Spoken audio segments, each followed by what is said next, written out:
En las silenciosas montañas de Yusawadai, al norte de Japón, se alza un pequeño convento que durante décadas pasó desapercibido para el mundo. Allí, entre sencillos muros y jardines envueltos en la niebla, un pequeño grupo de monjas vivía en constante oración, dedicadas al silencio, la penitencia y el misterio de la fe. Nadie habría imaginado que este recóndito lugar se convertiría en el epicentro de uno de los mensajes más perturbadores y proféticos del siglo XX. Mucho menos que la protagonista de aquel acontecimiento sería una mujer sorda, condenada por los médicos a una vida de silencio. Y sin embargo, fue precisamente en su sordera que Dios eligió hablar. La historia de la hermana Agnes Sasagawa no es una leyenda ni una invención piadosa. Es un testimonio real, respaldado por documentos eclesiásticos y confirmado por la ciencia médica. Su vida estuvo marcada por el sufrimiento desde muy joven.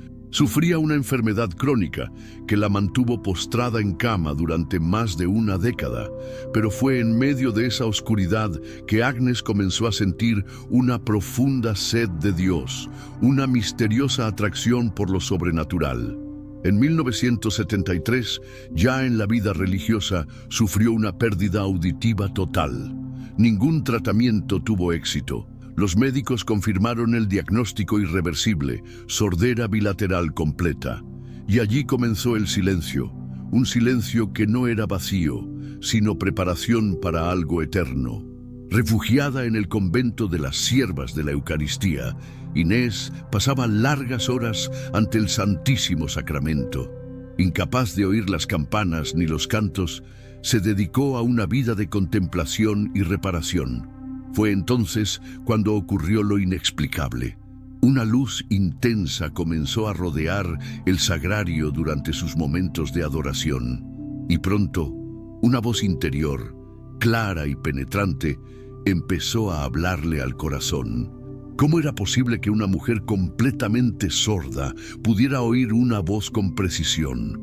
A partir de ese momento, su vida cambió para siempre. Todo comenzó una mañana del 12 de junio de 1973.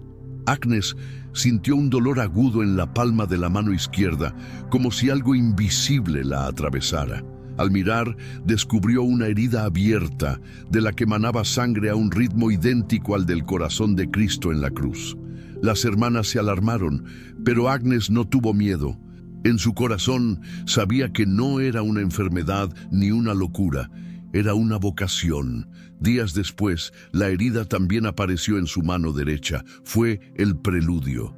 El 6 de julio, frente a la imagen de la Virgen María en la capilla del convento, una estatua de madera que representaba a Nuestra Señora de todos los pueblos, Inés escuchó, por primera vez, una voz que no era la suya.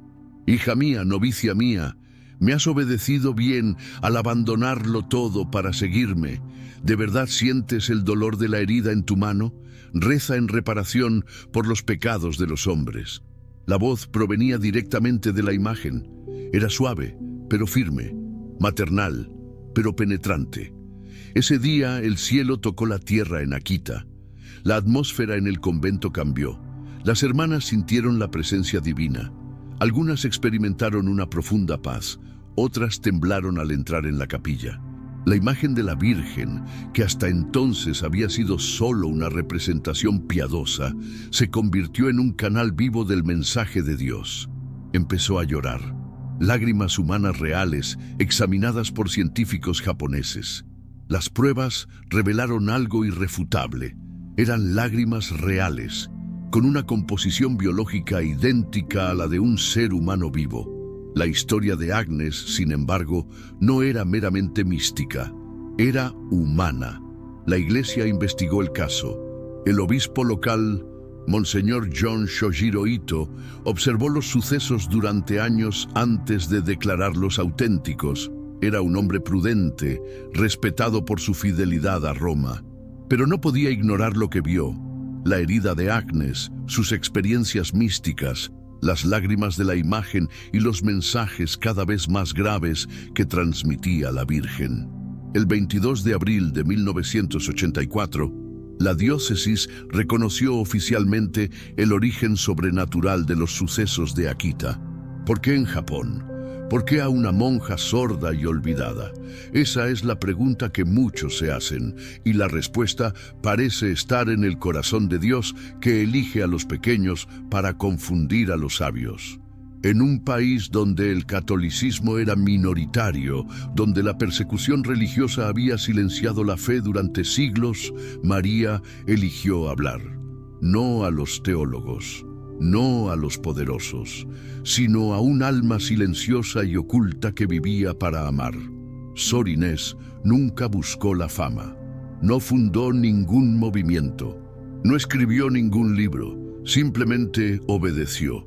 Y su obediencia la convirtió en mensajera. El contenido de los mensajes que recibía se revelaría poco a poco. Algunos hablaban de penitencia, otros del dolor que sobrevendría a la Iglesia. Y uno en particular, quizás el más impactante, anunciaba la llegada de un tiempo de fuego, de purificación, de juicio. Menciona que el diablo se infiltrará incluso en la Iglesia, y veremos cardenales contra cardenales, obispos contra obispos. Fue en este contexto que algunos estudiosos comenzaron a vincular los mensajes de Akita con la llegada de un papa especial, quizás el último antes del juicio.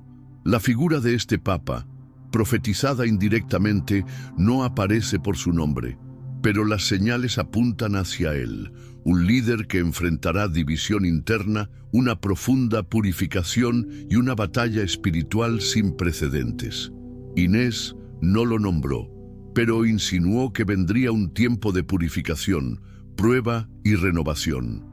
El cielo no nos advirtió caprichosamente, lo hizo por misericordia, y ahora la pregunta es inevitable. Si aquella estatua lloró 101 veces, si una mujer sorda escuchó mensajes del cielo, ¿qué nos está tratando de decir Dios hoy? Deja un comentario. ¿Crees que este mensaje es relevante para los tiempos que vivimos? ¿Podría hablarnos también a nosotros hoy? A una humanidad ensordecida por su indiferencia.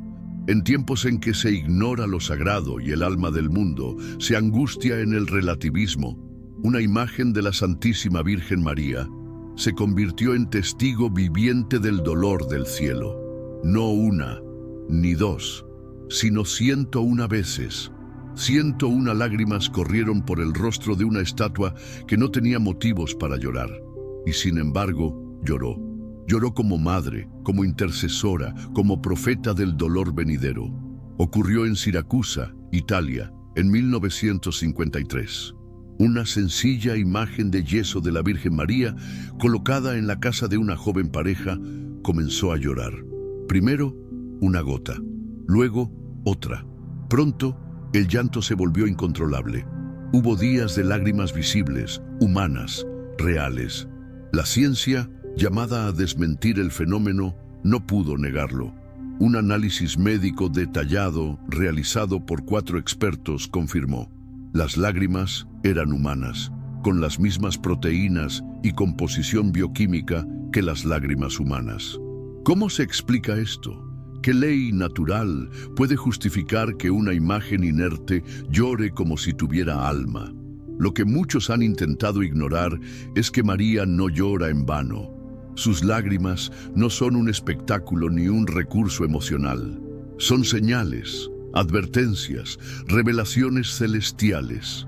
La Virgen no llora por sí misma, llora por nosotros. Llora por la Iglesia, herida por dentro por la tibieza y la traición. Llora por un mundo que le ha dado la espalda a su Hijo. Llora por las almas que caminan hacia la perdición sin saberlo. Cada lágrima, una súplica. Cada gota, un llamado al arrepentimiento. ¿Qué significa cuando la Madre de Dios llora? Significa que el cielo está de luto, que el amor infinito de Dios es rechazado una y otra vez, que las ofensas, las blasfemias y los sacrilegios ya no se pueden contar. El mundo moderno se jacta de progreso, pero ha perdido el temor de Dios. El aborto, la ideología, la persecución de los creyentes, la frialdad en las iglesias, Todo esto es una herida abierta en el Inmaculado Corazón de María. La Iglesia atraviesa una crisis de identidad. Hay división, confusión doctrinal y una pérdida de fervor. Muchos ministros ya no predican la verdad con vehemencia, sino con cálculo. La fe se ha convertido en una formalidad, una rutina, una sombra. María, como madre de la Iglesia, siente este dolor en lo más profundo de sus lágrimas son un reflejo de ese sufrimiento. Como en Fátima, como en la Salet, como en Akita, se presenta con un rostro triste, casi desesperado, implorando la conversión. Pero ¿qué hizo el mundo con este milagro? Lo ocultó, lo ridiculizó, lo ignoró. Solo unos pocos, movidos por el Espíritu Santo, comprendieron que esas lágrimas no eran un fenómeno aislado, sino el preludio de algo mayor. Esa imagen lloró 101 veces, no 100, no 102, 101. Como si el cielo dijera, una lágrima más y comenzará el juicio, como si fuera la última llamada antes de que se rompiera el sello. La lágrima número 102 quizás esté siendo retenida por la misericordia divina a la espera de que alguien más se convierta. Hoy en día, casi nadie habla de Siracusa. No sale en los titulares, no se enseña en las catequesis, no se predica desde los altares. Pero las lágrimas siguen brotando del silencio. Son una profecía, una advertencia, una señal que no debemos ignorar. María nos dice que el tiempo de gracia se acorta, que su Hijo regresará no como Cordero, sino como juez, y que toda alma debe despertar. Cada vez que veamos una imagen de la Virgen, debemos recordar que quizás ese rostro lloró por nosotros, que en lo invisible, en lo eterno, ella intercede incansablemente, que sus lágrimas no son debilidad, sino fuerza profética, porque solo quienes aman hasta el extremo pueden llorar así. Y María ama. Ama a todo hijo descarriado. Ama a todo pecador indiferente. Ama incluso a quienes la niegan. Pero ese amor, cuando no es correspondido, se convierte en lágrimas. El llanto de la Virgen también es un espejo. Nos muestra lo que hay en nuestros corazones. Si no sientes nada al escuchar esto, es hora de examinar tu alma, porque quienes tienen el Espíritu Santo no pueden permanecer indiferentes al dolor de la Madre. Quienes viven en gracia sienten el peso de esas lágrimas en sus corazones. Y quienes aún no han despertado deben saber que el tiempo se acaba. La estatua lloró 101 veces. ¿Cuántas más nos harán falta para reaccionar? Ahora, querido oyente, quiero invitarte a dejar un comentario que también será una declaración de fe. Escribe: María, tus lágrimas no serán en vano. Decláralo desde el corazón, como quien responde al llanto de una madre, porque quizás tu comentario sea la respuesta que el cielo esperaba para contener esa última lágrima. Amados del Señor, antes de continuar, respira hondo. Este es un momento sagrado. Cada palabra que saldrá ahora conlleva un propósito, una advertencia y una dirección. La aparición del 6 de julio de 1973 en Akita, Japón, no fue simplemente una manifestación mariana. Fue una señal urgente, un eco del cielo dirigido no solo a una monja de clausura, sino a toda la humanidad. Ese día, el silencio del convento fue roto por una voz celestial que trajo consuelo, pero también una seria advertencia. El Padre infligirá un castigo terrible, nunca antes visto. Las lágrimas brotaron de la estatua de la Virgen María, como si el cielo llorara con nosotros. La hermana Agnes Sasagawa, quien había presenciado y recibido estos mensajes, comprendió que estaba presenciando algo más allá de lo personal. Era una profecía viviente, una herida abierta en el corazón del mundo, rebosante de pecado, indiferencia y desobediencia.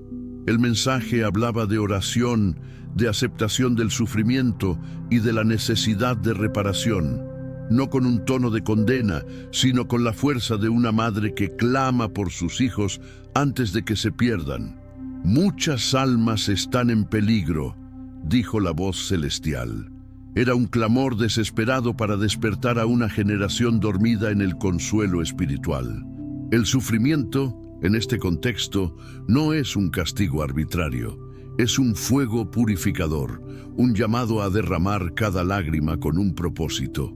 El cielo nos pidió que ofreciéramos nuestras cruces como ofrenda viva, para que el dolor se convirtiera en un puente hacia lo eterno. La hermana Inés lo experimentó en carne propia. Su enfermedad, su sordera, su dolor físico se transformaron en intercesión, un canal de gracia para un mundo que ya no sabe llorar por lo sagrado. El castigo será más severo que el diluvio. Fuego caerá del cielo y aniquilará a gran parte de la humanidad. ¿Cómo podemos interpretar este anuncio sin caer en un terror paralizante, pero sin atenuar su gravedad? Lo que se nos dice no es un mero símbolo, es una posible realidad si la humanidad continúa su camino de rechazo a Dios. No es una amenaza, es una consecuencia. Y aquí está la esencia de este mensaje. La advertencia no es para intimidar, sino para despertar. El cielo no desea destruir, desea salvar. Pero la libertad humana, tan amada por Dios, también nos confronta con las consecuencias de nuestras decisiones. El silencio de los inocentes, la sangre de los mártires, el llanto de los pequeños, todo ha llegado ante el trono del Todopoderoso, y Él responde, no con destrucción inmediata, sino con una última oportunidad. Esta aparición no fue aprobada a la ligera, incluso Roma reconoció su carácter sobrenatural. ¿Por qué? Porque las señales eran visibles, palpables, lágrimas humanas fluyendo del madero, estigmas visibles, curaciones inexplicables. Pero más allá de lo externo, el mensaje impactó profundamente. Conversión o perdición. Hoy, esa voz del 6 de julio sigue resonando. El dolor que purifica es el que se acepta, el que se ofrece, el que se une a la cruz. No es masoquismo, es redención. Es el mismo dolor que Cristo abrazó en Getsemaní, el que María experimentó al pie de la cruz. Un dolor que tiene rostro, que rebosa de significado, que salva. La humanidad ha olvidado el valor del sacrificio. Nos hemos acostumbrado al placer sin concesiones, a la fe sin cruz, a la espiritualidad sin renuncias, pero el mensaje de Akita rompe esta ilusión. Nos recuerda que el único camino a la resurrección es el Calvario, que no hay corona sin espinas, y es aquí donde Nuestra Señora nos llama a la reparación. ¿Qué significa reparación? Significa devolver a Dios lo que el pecado nos ha robado. Significa consolar el corazón traspasado de Jesús. Significa ofrecer nuestros pequeños sacrificios, nuestros ayunos, nuestras oraciones, como bálsamo para las heridas del mundo. El rosario fue confiado como un arma poderosa, no como una oración vacía, sino como una cadena de luz que puede detener el avance de la oscuridad. Con cada Ave María, el infierno tiembla. Con cada misterio contemplado, el alma se eleva. Por eso el mensaje insistía, rezad el rosario con frecuencia, con él podéis detener incluso las guerras. Esta no es una devoción opcional, es una urgencia celestial. Si no oramos, si no ayunamos, si no ofrendamos, seremos arrastrados por el caos. Porque el castigo no se evitará con estrategias humanas, sino con corazones contritos, con rodillas dobladas, con sacrificios ofrecidos en silencio. La hermana Agnes, aún con vida, lleva el peso de este mensaje en su cuerpo y espíritu. No buscó prominencia, fue elegida. Su misión fue ser un canal, un testigo, una voz en el desierto.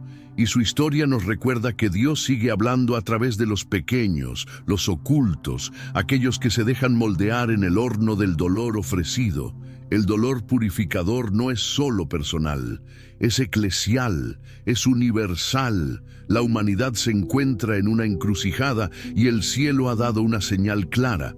No podemos decir que no sabíamos, no podemos fingir que no entendíamos. Cada palabra fue dicha con amor, pero también con autoridad. Y tú, que lees este mensaje, no llegaste aquí por casualidad. Esta es tu hora. Este es tu llamado. No ignores el susurro del cielo.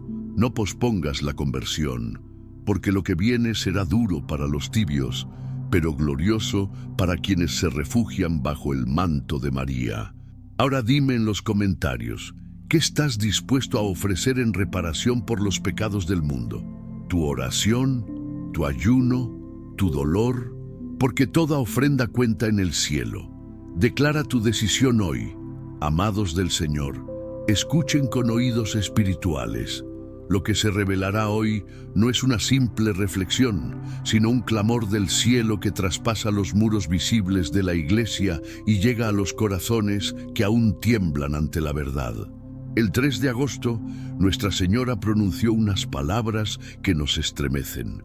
Muchos sacerdotes caminan hacia el infierno.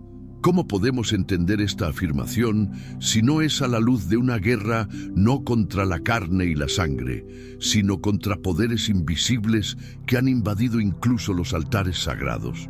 La guerra espiritual dentro de la Iglesia no comenzó hoy, es antigua, pero se ha intensificado en nuestros tiempos con una fuerza y una velocidad alarmantes. La confusión doctrinal, la apostasía silenciosa y la tibieza de espíritu se han infiltrado no desde afuera, sino desde adentro. La serpiente antigua ha encontrado acceso a través de las grietas abiertas por la desobediencia, el orgullo y el amor al mundo. Quienes fueron ungidos para pastorear se han convertido, en algunos casos, en promotores de una falsa misericordia que no salva, una inclusión que no transforma, un evangelio diluido que no confronta el pecado. Cuando María, la Madre del Salvador, habla de sacerdotes que marchan hacia la condenación eterna, no lo hace por juicio humano, sino por compasión celestial. Llora por sus hijos consagrados, pues muchos han dejado de ser puentes hacia el cielo y se han convertido en escándalo y piedra de tropiezo. ¿Cómo hemos llegado a este punto? ¿Cómo se ha permitido que la oscuridad vista sotanas, que el error se predique desde los púlpitos, que se dé la comunión a quienes desprecian la ley de Dios? Esta profecía no es aislada. Durante décadas, voces del cielo y de la tierra han advertido de una gran tribulación espiritual en el cuerpo místico de Cristo. El Padre Pío, en sus visiones, habló de una iglesia oscurecida. La hermana Lucía de Fátima escribió que la batalla final sería sobre el matrimonio y la familia. Y hoy vemos cómo incluso dentro del clero existe división sobre estos temas sagrados. No se trata de atacar a la Iglesia, que es santa, sino de exponer las heridas que la supuran, porque el enemigo no ha dejado de trabajar. Se ha infiltrado en seminarios, ha contaminado liturgias y ha relativizado los sacramentos. Y lo más grave, ha anestesiado las conciencias. Muchos ya no creen en el infierno, en el juicio ni en la necesidad de conversión. La doctrina eterna se considera rigidez, el celo por la verdad, intolerancia, y el mensaje profético, alarmismo. Pero el Espíritu Santo sigue soplando. Y no todos los pastores han caído en la trampa. Hay obispos, cardenales y sacerdotes fieles que han alzado la voz. El cardenal Sara ha hablado sin miedo. La Iglesia está experimentando una forma de apostasía silenciosa. El arzobispo Viganó ha denunciado públicamente una red de corrupción moral y doctrinal. Incluso el cardenal Müller, exprefecto de la Congregación para la Doctrina de la Fe, ha advertido de la gran confusión que reina en la Iglesia. Estas no son voces marginales, son trompetas que suenan desde las atalayas del templo. La Virgen no acusa, intercede, pero también advierte. Y su advertencia es clara: muchas personas consagradas se han desviado de su primer amor. Han cambiado la oración por el activismo, la contemplación por la política, el sacrificio por la comodidad. Han olvidado que fueron marcados con el sello del Cordero, no para agradar al mundo, sino para dar su vida por la verdad. Hoy, esta guerra espiritual también se manifiesta en la confusión sobre la moral sexual, en la tolerancia del pecado con el pretexto de aceptarlo, en la pérdida del sentido del pecado y del temor de Dios. Incluso la liturgia, que debería ser el lugar de encuentro con lo sagrado, se ha trivializado y mientras tanto se pierden almas. El silencio de muchos pastores se ha vuelto cómplice de la pérdida de muchos fieles. ¿Dónde están los Elías de nuestro tiempo?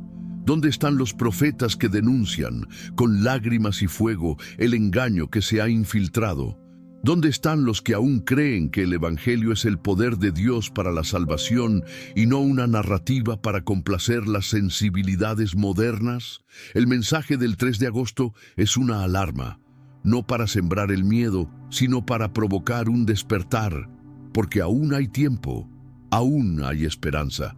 Pero esta esperanza exige determinación, exige que los fieles oren por sus pastores, que los exhorten con caridad, que no se dejen seducir por la novedad doctrinal ni por la sed de aprobación. Es hora de volver a las fuentes, la palabra, la tradición, los sacramentos, la devoción mariana. Muchos fieles hoy sienten que ya no reconocen su parroquia, que no entienden lo que se predica, que la verdad parece desvanecerse. No están locos, están discerniendo una verdadera batalla, porque lo que está en juego no es la popularidad de la Iglesia, sino la salvación de las almas. Y cada alma tiene un precio infinito. Esta guerra espiritual no se gana con discursos, sino con oración, ayuno, penitencia y verdad. Es hora de tomar posición. Ya no hay lugar para la tibieza. O estamos con Cristo o contra Él. O abrazamos la cruz o hacemos un pacto con la oscuridad. Y quienes se han revestido de Cristo en el sacerdocio serán juzgados con mayor rigor. Por eso llora la Virgen. Por eso habla el cielo. La gran confusión de la que hablan cardenales y obispos no es más que la niebla que precede a una batalla decisiva. Pero el Señor no abandona a su Iglesia.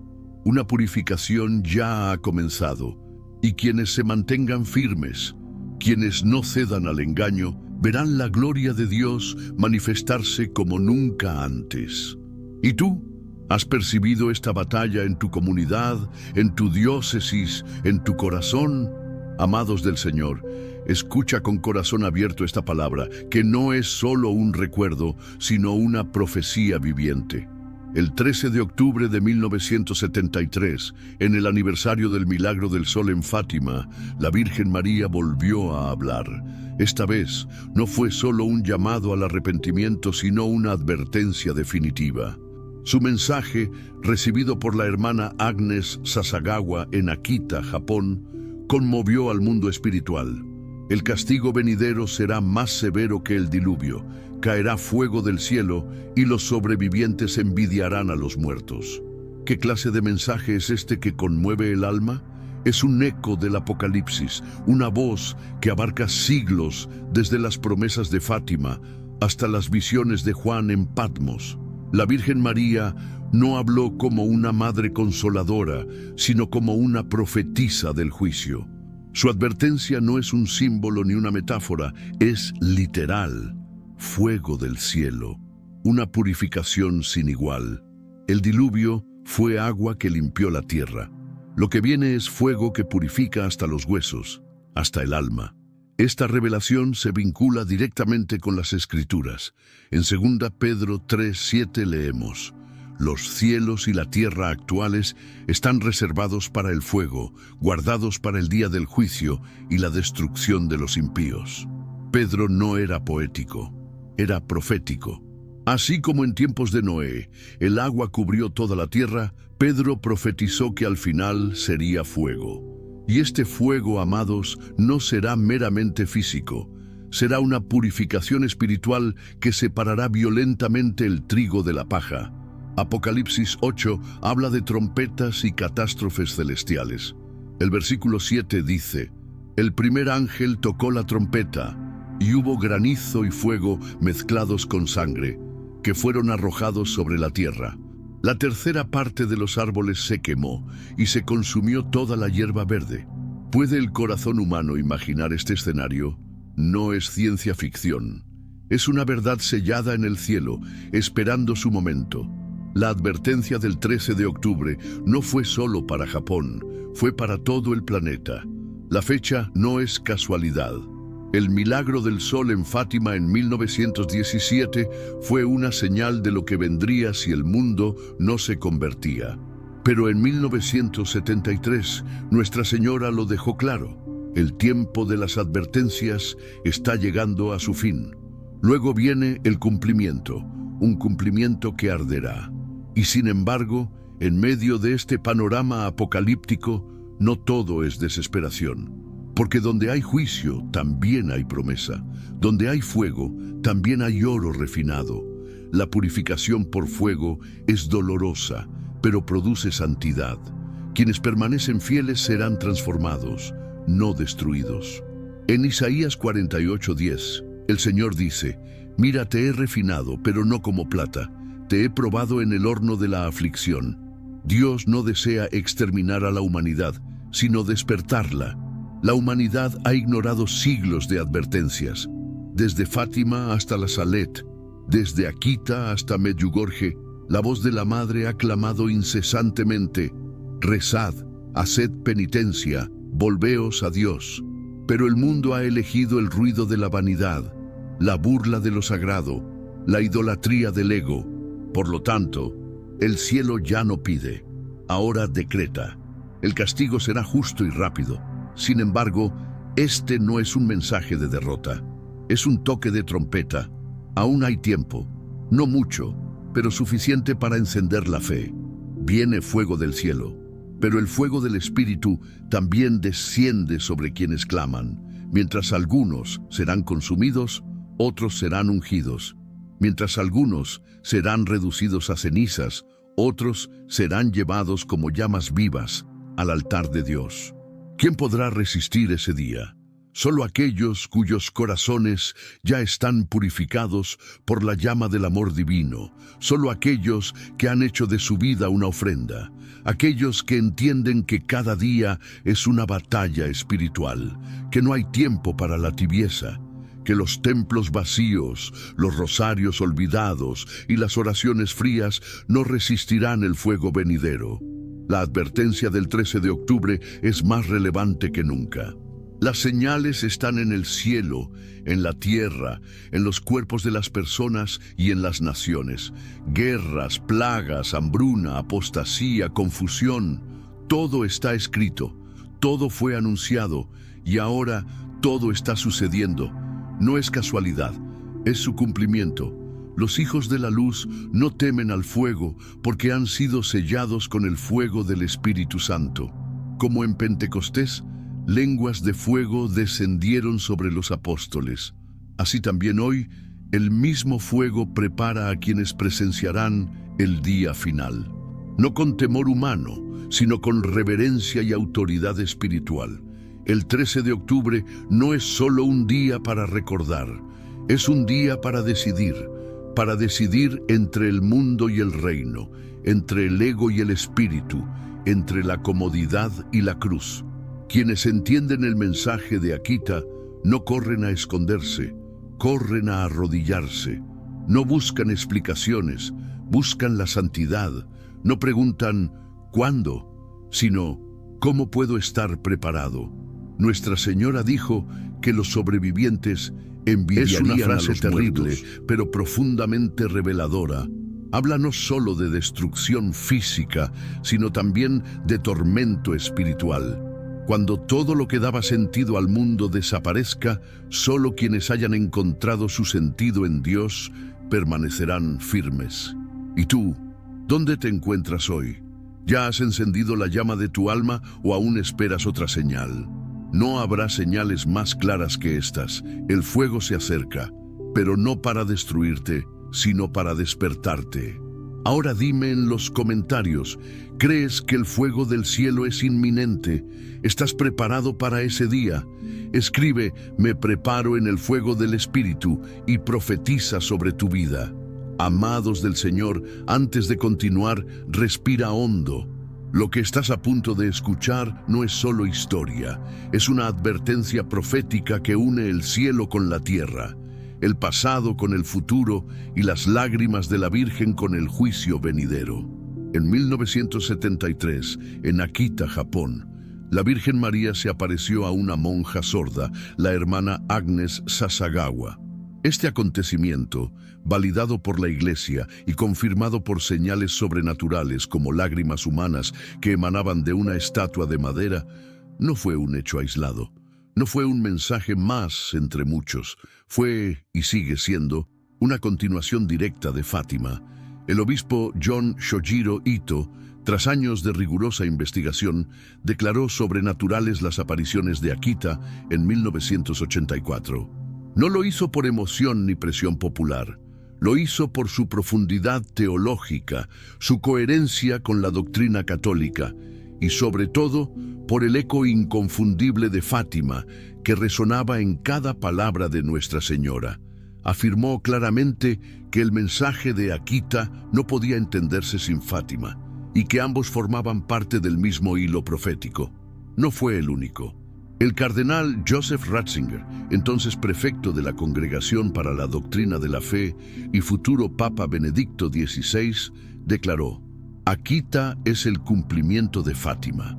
Esta declaración, silenciada o ignorada por muchos, es clave para comprender el drama espiritual de nuestro tiempo. No nos encontramos ante apariciones aisladas ni advertencias pasajeras. Nos encontramos ante una serie continua de revelaciones que apuntan a un juicio inminente. Ambos mensajes, el de Fátima en 1917 y el de Akita en 1973, coinciden en advertir sobre el mismo enemigo, la apostasía interna.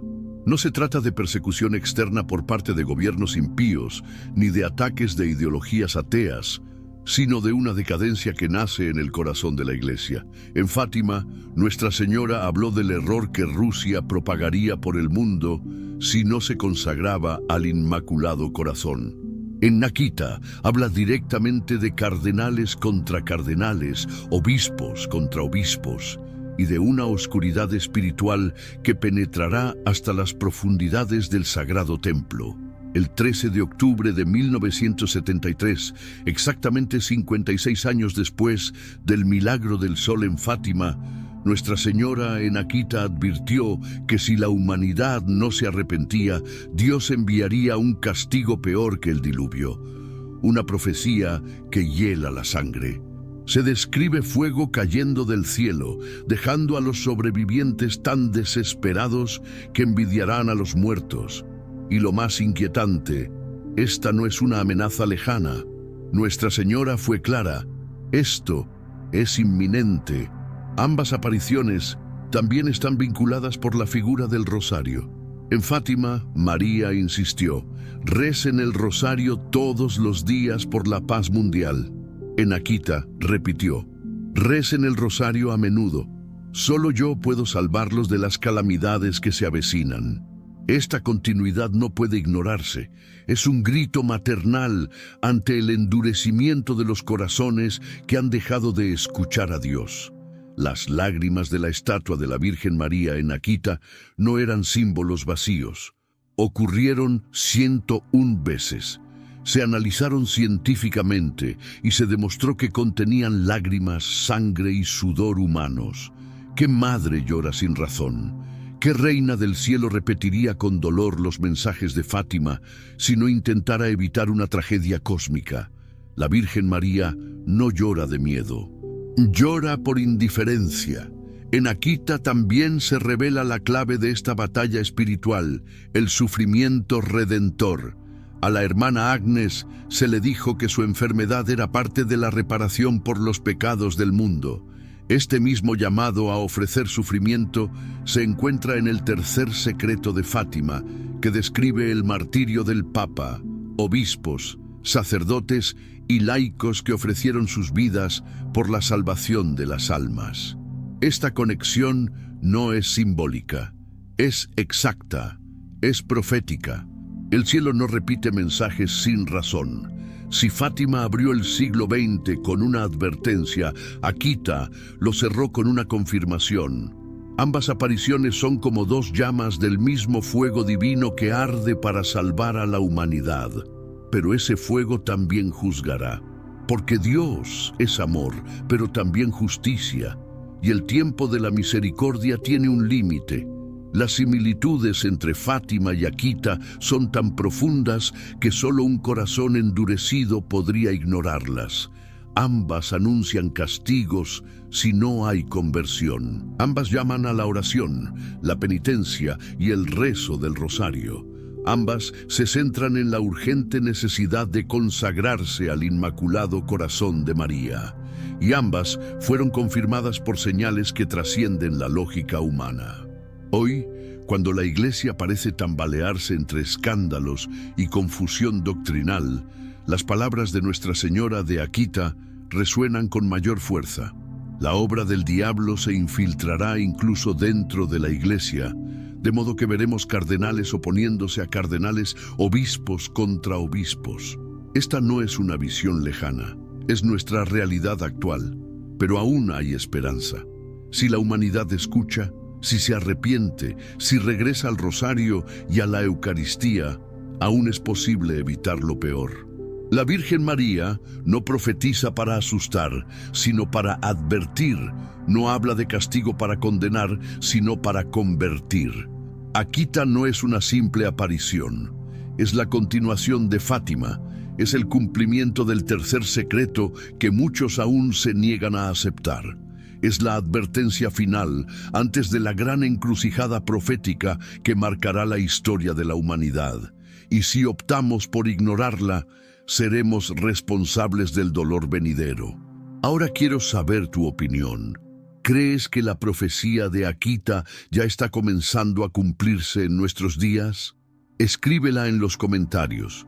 Querido hijo, incluso en las regiones más remotas, donde la fe parecía extinguida, Dios conservó un testimonio oculto. Hoy, el Espíritu nos lleva a mirar hacia el este, a un país envuelto en misterio, tecnología y tradición. Japón. ¿Por qué Japón? ¿Por qué una monja sorda? Porque el cielo no elige según la lógica humana, elige según el corazón. Esta es una revelación que puede sacudir los cimientos de nuestra comprensión espiritual.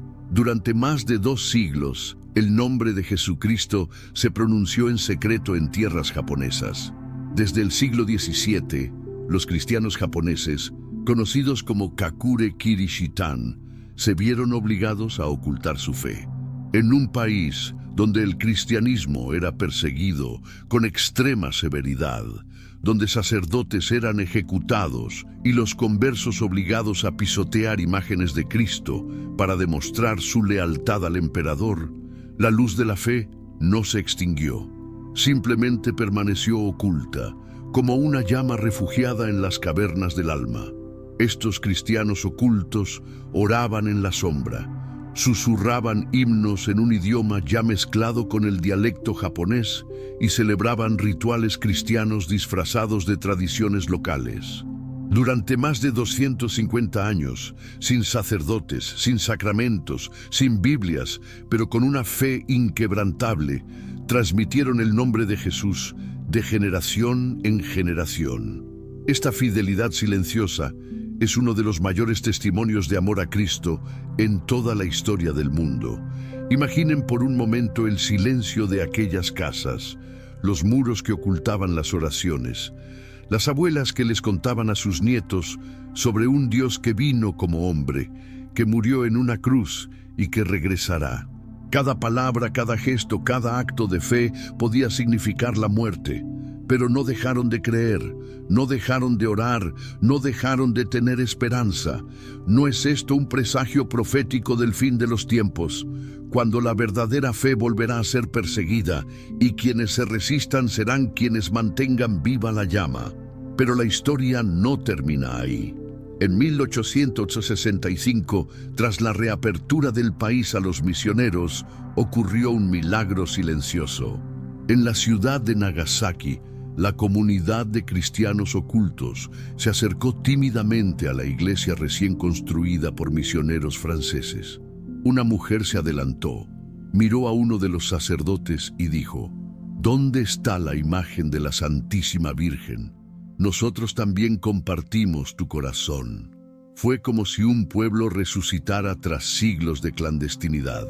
Nadie podía imaginar que la semilla del Evangelio, sembrada con sangre, hubiera permanecido viva, oculta, esperando su momento de florecer.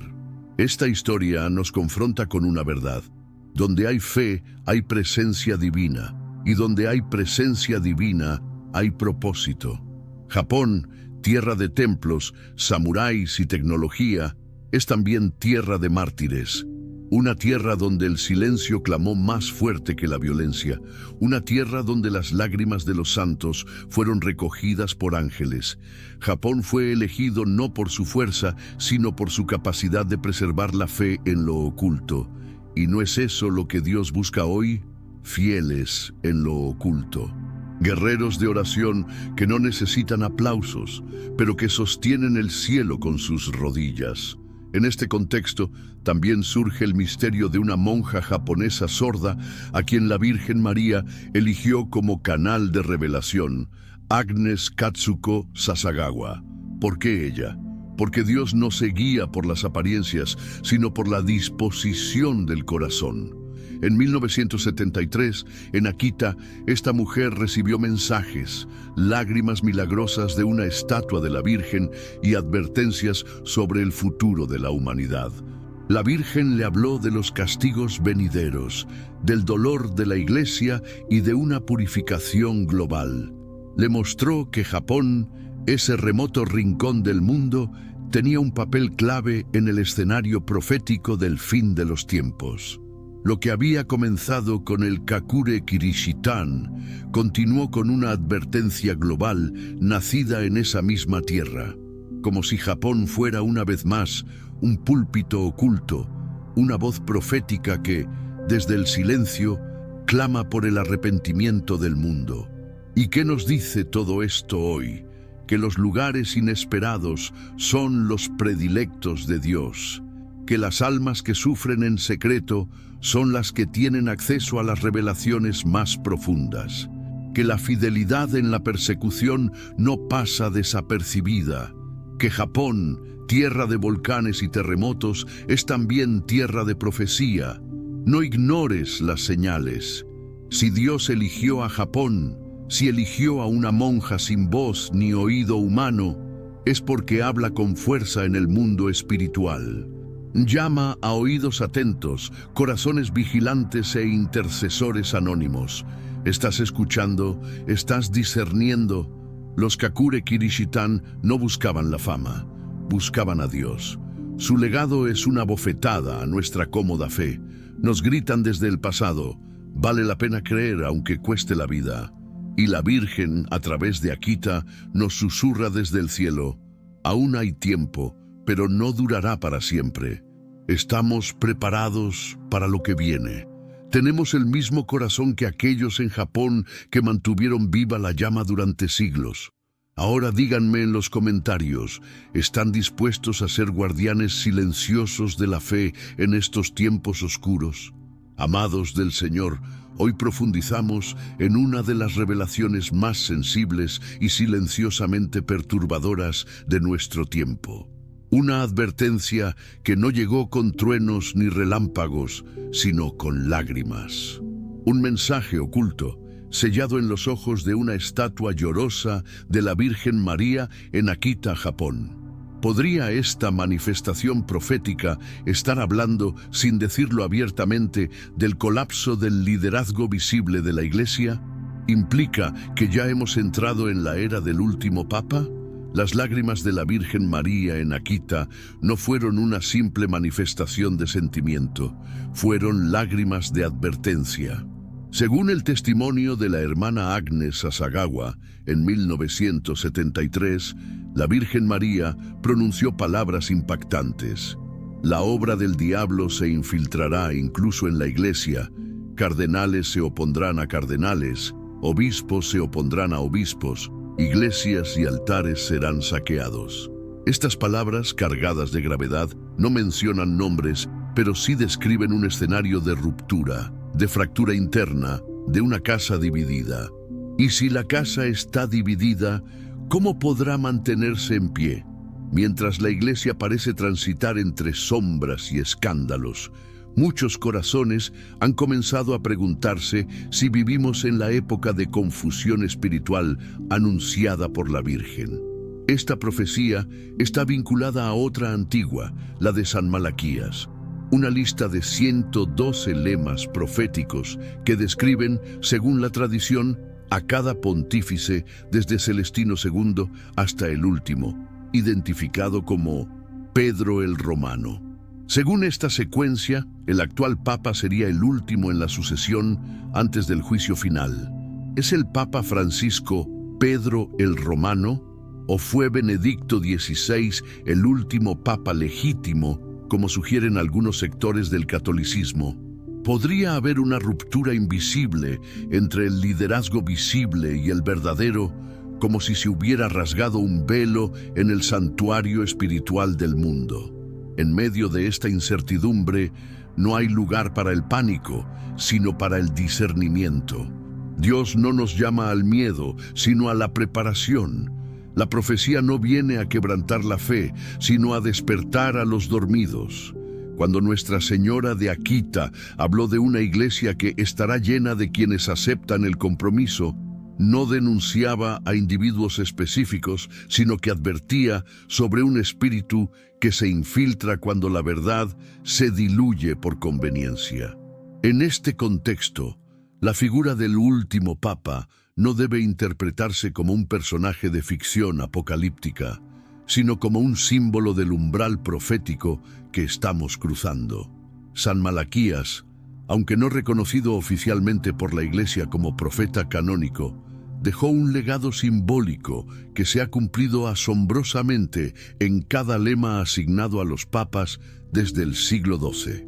El lema actual, atribuido al último papa, dice: en la persecución final de la Santa Iglesia Romana, Pedro el Romano reinará.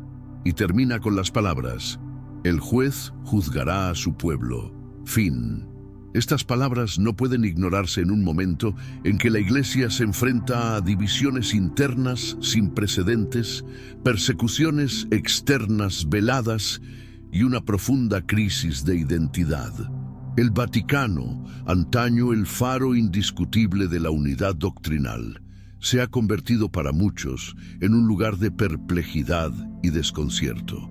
Algunos hablan de dos papas, dos líneas de sucesión espiritual, dos interpretaciones irreconciliables de la fe.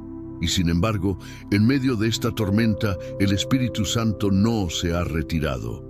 Sigue hablando a corazones atentos, sigue susurrando a profetas ocultos, sigue preparando un remanente fiel. No se trata de conspiración, sino de claridad. No de miedo, sino de firmeza. Si realmente estamos en el umbral del fin de los tiempos, no es para huir despavoridos, sino para armarnos con la armadura de la luz, como dice Romanos 13:12. Este mensaje no es una acusación, es una advertencia profética, no para crear división, sino para despertar al pueblo de Dios. Es hora de volver a nuestro primer amor, de vivir cada Eucaristía como si fuera la última, de rezar el rosario como arma espiritual, de consagrarse al Inmaculado Corazón de María con una radicalidad que ya no admite medias tintas. Muchos se preguntan: ¿qué pasará si el liderazgo visible de la Iglesia se derrumba? ¿Dónde buscaremos dirección? La respuesta es clara: en la palabra viva de Dios, en el testimonio de los santos, en la voz del Espíritu que nunca dejará a su rebaño sin guía. La fe no se sustenta en edificios ni títulos eclesiásticos, sino en la presencia real del Espíritu Santo que mora en cada creyente fiel. El silencio de la Virgen María en Akita, sus lágrimas, su advertencia, no fueron una condena, fueron un llamado, un clamor silencioso para que volvamos a la santidad, para orar por nuestros pastores, para estar preparados, porque aunque no sepamos el día ni la hora, sabemos que el reloj espiritual avanza y quienes duermen serán sorprendidos. Por lo tanto, amados del Señor, este no es un mensaje de desesperación, sino de urgencia. Despierten, estén alerta, porque el tiempo apremia. El trigo y la cizaña crecen juntos, pero el día de la cosecha se acerca. ¿Están listos para ese día? Ahora os pregunto, como chispa para el diálogo espiritual, ¿crees que ya vivimos en los días del último Papa? Escribe tu respuesta en los comentarios. Querido hijo, incluso en medio del juicio, Dios sigue extendiendo su mano misericordiosa. En este día santo, te traigo un testimonio que puede renovar tu fe y restaurar tu esperanza. La verdadera historia de la hermana Agnes Sasagawa y su curación milagrosa en Akita, Japón. Un acontecimiento celestial que no solo desafió la lógica médica, sino que también se convirtió en una señal profética del fin de los tiempos. La hermana Inés, miembro de las siervas de la Eucaristía, había perdido completamente la audición. El diagnóstico fue claro y definitivo. Tenía sordera incurable. Los especialistas habían confirmado que no existía ningún tratamiento humano que pudiera restaurarle la audición. Para ella, el mundo exterior había quedado en silencio y en su interior solo resonaba el eco persistente de la fe. Pero fue precisamente en este silencio que Dios decidió hablar. El 25 de marzo de 1982, día de la Anunciación del Señor, cuando el cielo recuerda el momento en que el Verbo se hizo carne, ocurrió algo que sobrepasó todo entendimiento humano. Sin previo aviso y sin intervención médica, Agnes recuperó completamente la audición. Fue instantáneo, fue sobrenatural. Fue un milagro. Los registros médicos, tanto antes como después del suceso, son irrefutables. Demostraban sordera bilateral total antes del 25 de marzo y audición absolutamente normal después. No había margen de error. No había explicación científica. Los médicos, perplejos, solo podían reconocer lo obvio. Esto era imposible por medios humanos. Algo había sucedido que excedía las leyes naturales, algo que solo podía tener una fuente, el cielo. Pero ¿por qué el 25 de marzo? ¿Por qué el mismo día en que el ángel Gabriel le anunció a María que sería la madre del Salvador? ¿Por qué Dios eligió esta fecha cargada de simbolismo para manifestar su poder? Porque todo en el reino tiene un propósito, nada es casual. Esta sanación fue más que una intervención divina en un cuerpo herido. Fue un mensaje codificado de lo alto, una señal para quienes aún tienen oídos para oír. En Akita, donde la Virgen María también habló a través de una estatua que derramaba lágrimas humanas, sangre y sudor, las advertencias del cielo fueron claras. Un gran sufrimiento vendría si la humanidad no se arrepentía. Y en medio de esas revelaciones, este milagro ocurrió como una chispa de esperanza, un rayo de luz ante la oscuridad, una voz de misericordia antes del juicio. La hermana Agnes no era una figura pública ni una celebridad, era una mujer sencilla, dedicada al silencio, la adoración y la entrega total a Dios. Fue a través de ella que el cielo decidió manifestar una de las sanaciones más impactantes de la era moderna, no por sus méritos, sino como testimonio vivo de que Dios sigue presente, sigue hablando, sigue sanando y sigue actuando. Este evento no puede considerarse un simple caso médico. Es una proclamación profética. En medio de un mundo que se precipitaba hacia el caos, en medio de una iglesia sacudida por la confusión, Dios suscitó un testimonio que aún resuena hoy como una campana en la niebla. Y no fue un milagro privado, fue público, confirmado, verificado, registrado. ¿Cómo podemos dejar de ver en esto la misericordia extendida una vez más a una humanidad que ha cerrado los oídos a la verdad? Hoy, esa misma voz que le devolvió la audición a Agnes quiere tocar tu corazón. Porque quizás no seas físicamente sordo, pero existe una sordera más peligrosa que afecta a muchos, la sordera espiritual. Aquella que te impide escuchar la voz del Espíritu, que bloquea los llamados del cielo, que ignora las advertencias de lo alto. La historia de Agnes es una invitación a abrir los oídos de tu alma, a prestar atención a lo que Dios sigue diciendo. El milagro de Inés no es solo un recuerdo, es una señal activa. Cada vez que lo recordamos, el cielo nos habla de nuevo. Nos recuerda que no todo está perdido, que aún hay tiempo para volver a Dios, que su mano no se ha acortado, que su amor no ha menguado, que incluso en medio de advertencias de castigo, Él extiende su misericordia con la esperanza de que despertemos antes de que sea demasiado tarde. Y tú, que estás escuchando esta historia, ¿crees que Dios todavía hace milagros? ¿Crees que todavía puede hablarte, sanarte, restaurarte? ¿Estás dispuesto a abrir los oídos de tu alma como Inés, incluso cuando todo parece oscuro? Esta es tu oportunidad. Este es tu llamado. Ahora cuéntame en los comentarios, ¿has experimentado alguna vez un milagro que desafió toda lógica? ¿O estás esperando uno hoy? Escribe tu testimonio o tu expectativa abajo, porque cada palabra escrita con fe puede ser el comienzo de un nuevo milagro. Amados del Señor, escuchen con corazón abierto esta revelación que no proviene de los hombres, sino de lo alto. Esta palabra no es una opinión ni una simple reflexión, sino un llamado urgente a despertar. Vivimos en días profetizados, días en los que se abren los sellos y la historia de la humanidad se alinea con los designios del cielo. El Espíritu clama desde el cielo: despierta, iglesia dormida, porque el juicio ya está en marcha. ¿Y si ya estuviéramos bajo el reinado del último Papa? ¿Y si este fuera el último momento antes del glorioso regreso del Hijo del Hombre? Muchos han leído, pocos han creído y aún menos se han preparado. El mensaje de Fátima, las lágrimas de la Virgen en la Salet, los misterios aún no revelados del tercer secreto, todos convergen en una sola advertencia: el cielo ya no guarda silencio.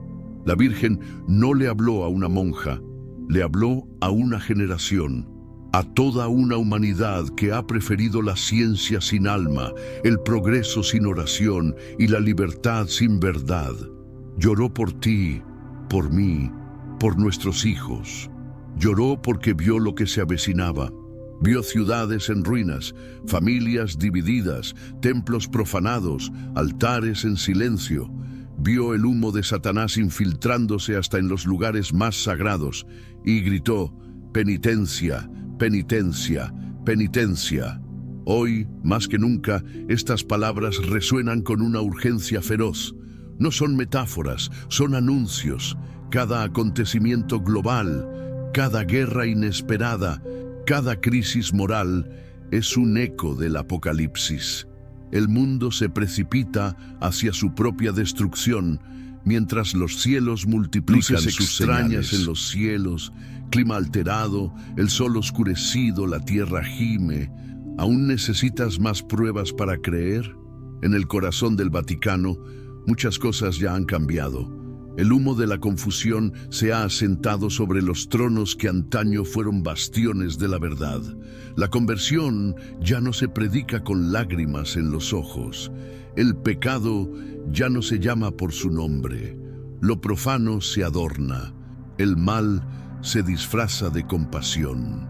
¿No fue esto lo que el propio Jesús nos advirtió? Vendrán lobos con piel de oveja.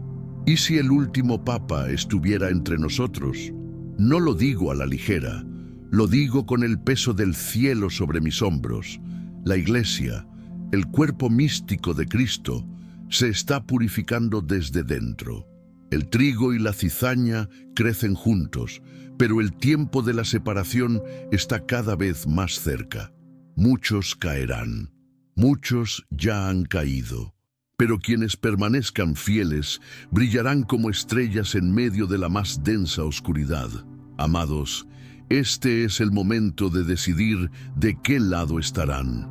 No hay lugar para la tibieza, no hay neutralidad en la batalla final.